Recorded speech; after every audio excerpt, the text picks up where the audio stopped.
নমস্কার বন্ধুরা, দীপা স্টার্লিং চ্যানেলে আপনাদের স্বাগত। আজকে আমার রেসিপি অনুষ্ঠান বাড়ির স্টাইলে ভেজ ফ্রাইড রাইস।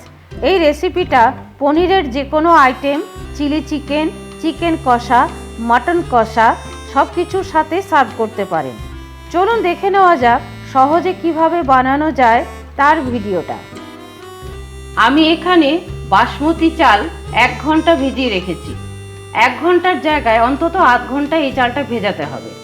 চালটা ভেজানোর পর চালের কালারগুলো অনেক সাদা সাদা হয়ে গেছে। এক টুকরো কাপড়ের মধ্যে 5টা এলাচ নিয়েছি, 2 টুকরো দেব দারচিনি, 6টা লবঙ্গ আর 2টো তেজপাতা একটা পোটলা করে নেব।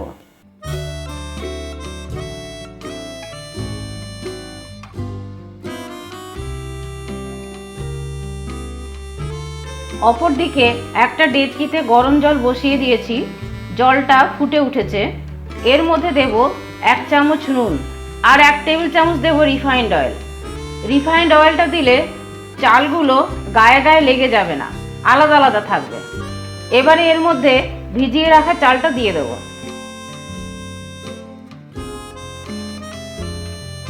চালটা দেওয়ার পর যখন ফুটে উঠেছে সেই সময় যে গরম মশলার পোটলাটা বানিয়ে রেখেছিলাম সেটা দিয়ে দেব।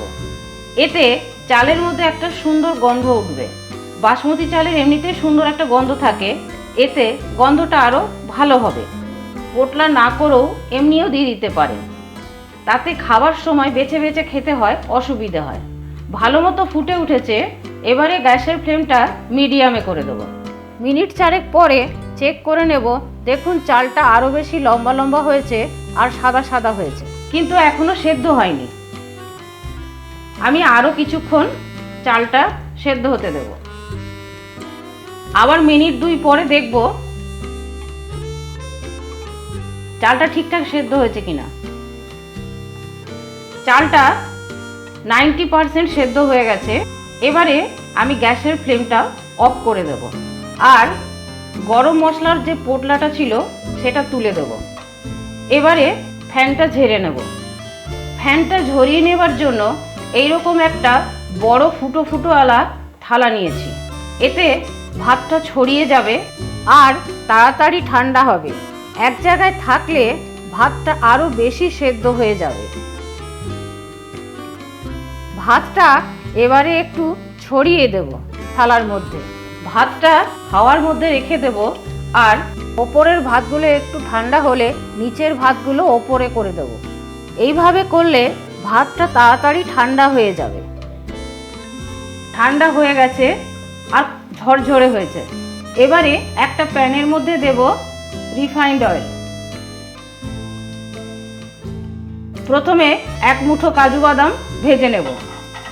কাজু বাদামগুলো 2 টুকরো করে রেখেছি। কাজু বাদামগুলো ভাজা হয়ে গেছে, তুলে নেব। এবারে দেব গাজর, ক্যাপসিকাম দেব। আপনারা রেড, ইয়েলো বা গ্রিন 3টে কালারেরই ক্যাপসিকাম ব্যবহার করতে পারেন। দেব বিনস। এই 3টে সবজি একসাথে ভেজে নেব। কিছুটা ভেজে নেওয়ার পর দেব মটরশুঁটি। এই মটরশুঁটিটা ফ্রোজেন মটরশুঁটি। এটা আমি বাড়িতে বানিয়েছিলাম। ফ্রোজেন মটরশুঁটির ভিডিও লিঙ্কটা আমি ডেসক্রিপশন বক্সে দিয়ে দেব। সবজির মধ্যে দেব অল্প নুন। চালটা সেদ্ধ করার সময় নুন দিয়েছিলাম, সেই জন্য ভাতটাতে নুন দেওয়ার আর প্রয়োজন নেই। সবজিগুলো ভাজা হয়ে গেছে আর সেদ্ধও হয়ে গেছে। এবারে এর মধ্যে ভাতটা দিয়ে দেব। ভাতটা দেওয়ার পর খুব বেশি নাড়ব না, ভাতটা ভেঙে যাবে। সবজিগুলো ভাতের সাথে ভালো করে মিশিয়ে নেব। এবারে এর মধ্যে দেব 1 চামচ চিনি। চিনিটা অপশনাল, যদি পছন্দ না করেন দেবেন না। দেব 1/2 চামচ গোলমরিচ গুঁড়ো আর ভেজে রাখা কাজু বাদামগুলো দিয়ে দেব।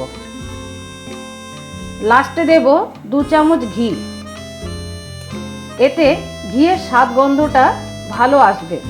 অনুষ্ঠান বাড়িতে এরকমভাবে ফ্রাইড রাইস বানানো হয়। সব কিছু ভালো করে মিশিয়ে নেব।